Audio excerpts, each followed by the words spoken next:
আওয়ামী লীগ নিষিদ্ধ সংগঠন হিসেবে প্রতিষ্ঠিত হয়েছে উল্লেখ করে মাদারীপুরের ডাসার উপজেলা বিএনপি নেতারা বলেছেন, বিগত দিনে আওয়ামী লীগের দ্বারা ১৭ বছর নির্যাতিত হয়েছে বিএনপি নেতাকর্মীরা। এই আওয়ামী লীগের লোকজন নতুন স্বাধীন দেশে আসন্ন দুর্গাপূজাকে ঘিরে নাশকতা করতে পারে, সে ব্যাপারে দলের নেতাকর্মীদের সজাগ থাকতে হবে। আপনাদের সুখে রাখার জন্য একমাত্র দল যেটা বাংলাদেশ জাতীয়তাবাদী দল, যেই দলের নেত্রী বেগম খালেদা জিয়া, যেই দলের নেতা জনাব তারেক রহমান, যাকে তারুণ্যের অহংকার বলি। শনিবার দুপুরে ডাসার উপজেলা বিএনপির আয়োজনে পশ্চিম খান্দলি এলাকায় আসন্ন দুর্গাপূজা উৎসব শান্তিপূর্ণ করার লক্ষ্যে সনাতন ধর্মাবলম্বীদের সঙ্গে মতবিনিময় সভা হয়। এতে প্রধান অতিথির বক্তব্যে কেন্দ্রীয় বিএনপির সহ গণশিক্ষা বিষয়ক সম্পাদক আনিসুর রহমান তালুকদার খোকন বলেন, এদেশে ধনী গরিব কিংবা হিন্দু মুসলিমের কোনো বৈষম্য নেই। শুধু দুর্গাপূজাই নয়, সারা বছর বিএনপি সনাতন ধর্মাবলম্বীদের পাশে থাকবে। আমাদের দলের নির্দেশ, জনাব তারেক রহমানের নির্দেশ, এই শারদীয় উৎসবে বাংলাদেশ জাতীয়তাবাদী দলের আমাদের যারা কর্মীরা আছেন, যারা নেতারা আছেন, সকলে যেন আমাদের সেই হিন্দু সম্প্রদায়ের ভাই বোনদের পাশে যেন আমরা সর্বত্র থাকি। আমরা আপনাদেরকে প্রতিশ্রুতি দিচ্ছি, পূজা উদযাপনের পুরো সময়টাই আমরা এলাকায় থাকব। আমরা আমাদের নেতা কর্মীদেরকে সাথে নিয়ে সর্বদা আপনাদের পাশে থাকব।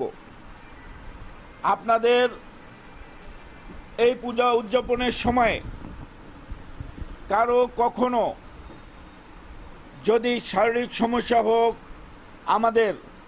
আপনাদের কোনো পরিবারের আর্থিক সমস্যা হোক, আর অন্য যে কোনোভাবেই হোক, আপনারা আমাদেরকে ইনফর্ম করবেন, আমরা আপনাদের পাশে থাকার চেষ্টা করব। মানুষকে শান্তিতে রাখতে পারে একমাত্র দল বিএনপি দাবি করে তালুকদার খোকন আরও বলেন, নতুন বাংলাদেশে গণতন্ত্রের স্বাদ দেশের সব শ্রেণী পেশার মানুষ ভোগ করতে পারে, সেটি নিশ্চিত করাই এখন বিএনপির বড় দায়িত্ব। বাংলাদেশ জাতীয়তাবাদী দলের শহীদ জিয়ার আদর্শের পরিবারের প্রত্যেকটি সদস্য আমরা জাতভেদ, ধনী গরিব কোনো বৈষম্য আমরা বাংলাদেশে দেখতে চাই না। সেই শহীদের রক্তের যে স্বাধীনতা, সেই স্বাধীন দেশে গণতন্ত্রের স্বাদ বাংলাদেশের প্রত্যেকটি নাগরিক যেন ভোগ করতে পারে, সেটি নিশ্চিত করাই হচ্ছে আমাদের দায়িত্ব।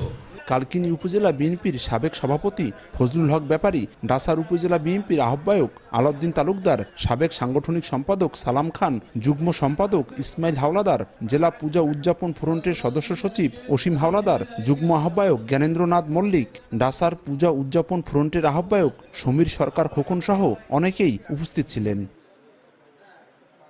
মতবিনিময় সভা শেষে খোকন তালুকদারের ব্যক্তিগত অর্থায়নে প্রতিটি পূজা মণ্ডপে আর্থিক অনুদান ও বিভিন্ন বস্ত্র বিতরণ করেন।